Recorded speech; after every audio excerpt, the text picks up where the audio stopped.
Hello दोस्तों, आज की वीडियो में हम जानेंगे सृष्टि की उत्पत्ति की कथा। तो चलिए आरंभ करते हैं। और यह एक सीरीज है जिसमें मैं आपको धर्म युग से द्वापर युग तक की संपूर्ण कथा बताऊंगा। तो यह इसका पहला भाग है।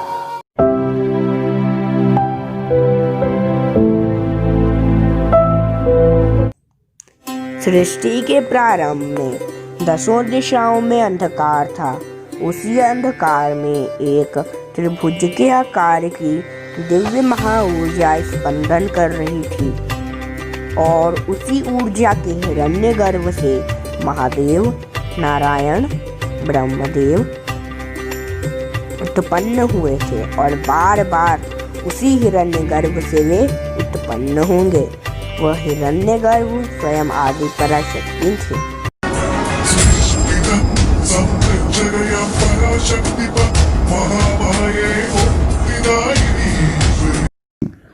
जब उन्होंने त्रिदेवों को प्रकट किया तब ओम शब्द पूरी सृष्टि में गूंज उठा और आज तक गूंज रहा है।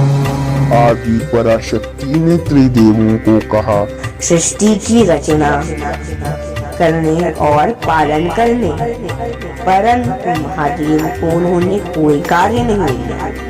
जब त्रिदेवों ने कहा, हे माते, आप क्या करेंगी? तब आदि पराशक्ति ने कहा, मैं ही एक ऊर्जा हूँ जो इस सृष्टि को यह ऊर्जा दे सकती है कि वह कार्य करे। मैं ही प्रकृति हूँ और पूरी सृष्टि मुझे आदि पराशक्ति के नाम से जानेगी। उन्होंने यह भी कहा कि मैं ही सबका प्रारब्ध हूँ और पुरुषार्थ भी। मैं सबका दैव्य हूँ। यह सब जो हो रहा है इस सृष्टि में, जो हो चुका है, जो होने वाला है, सब मेरी इच्छा से हो रहा है।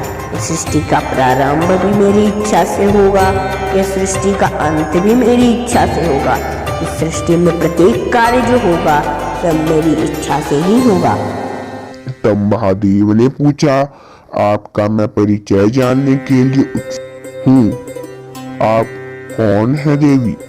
तब आदि पराशक्ति ने कहा कि मैं वो हूँ जिसने जीवन को जन्म दिया है। इस सृष्टि का जन्म मेरे ही हिरण्यगर्भ से हुआ है। मैं ही वह शक्ति हूँ जिसने आप तीनों को उत्पन्न किया है।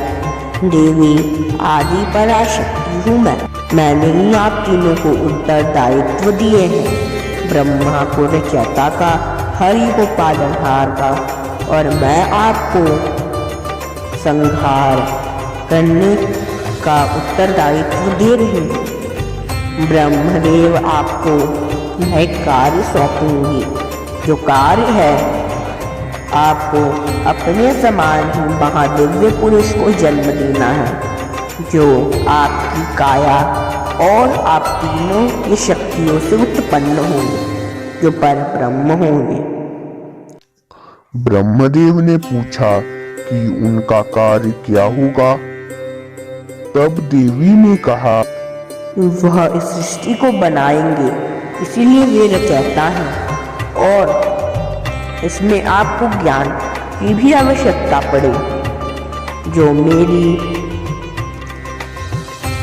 अंश से आपको मिलेगी।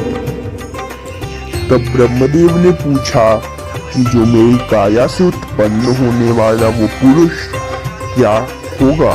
तब आदि पराशक्ति ने कहा कि वे इस सृष्टि के न्यायाधीश होंगे। ब्रह्मदेव ने पूछा कि अब मैं निर्माण कैसे करूं? तो आदि पराशक्ति ने कहा कि निर्माण करने के लिए आपको ज्ञान की भी आवश्यकता होगी और सृष्टि के लिए केवल पुरुषार्थ ही नहीं, स्त्री शक्ति भी आवश्यक है।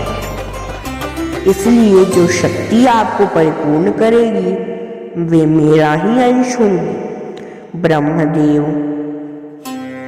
जो आपको परिपूर्ण करेगी वे ज्ञान और विद्या की सागर देवी सरस्वती होंगी।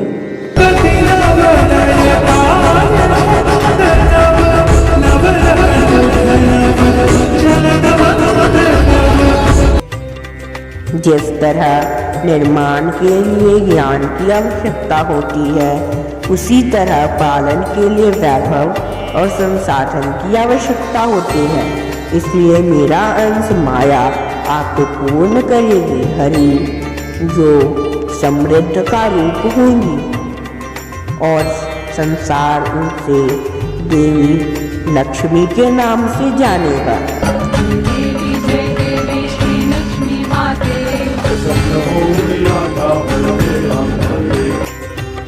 शिव, अगर आपको जिज्ञासा नहीं होती तो किसी को भी सत्य का ज्ञान नहीं होता कि उनके ऊपर भी एक शक्ति है।